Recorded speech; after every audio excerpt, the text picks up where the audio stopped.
வணக்கம். வாத்தியார் எம்ஜிஆர் என்ற நமது யூடியூப் சேனல் மூலமாக நான் உங்கள் வேல்முருகன். ஆண்டிப்பட்டி சட்டமன்ற தொகுதி அதிமுகவின் அசைக்க முடியாத எஃகு கோட்டை ஆண்டிப்பட்டி.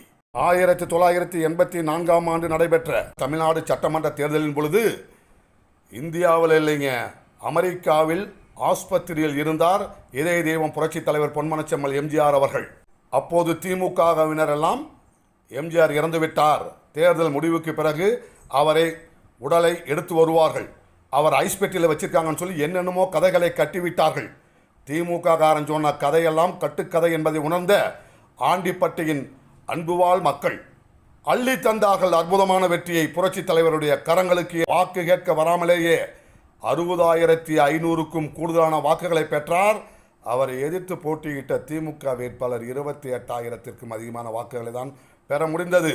ஆண்டிப்பட்டி மக்களின் அன்பில் திளைத்த புரட்சி தலைவர் பொன்மனச்செம்மல் எம்ஜிஆர். ஆண்டிப்பட்டி என்பது அதிமுகவின் மகுடத்தில் ஒளி வீசும் மாணிக்கக்கல் என்பதை யாரும் மறுத்துவிட முடியாது என்று கூறி உங்களிடமிருந்து விடைபெறுகிறேன். நன்றி, வணக்கம். வாழ்க தமிழ், வெல்க அனைத்து இந்திய அண்ணா திராவிட முன்னேற்ற கழகம்.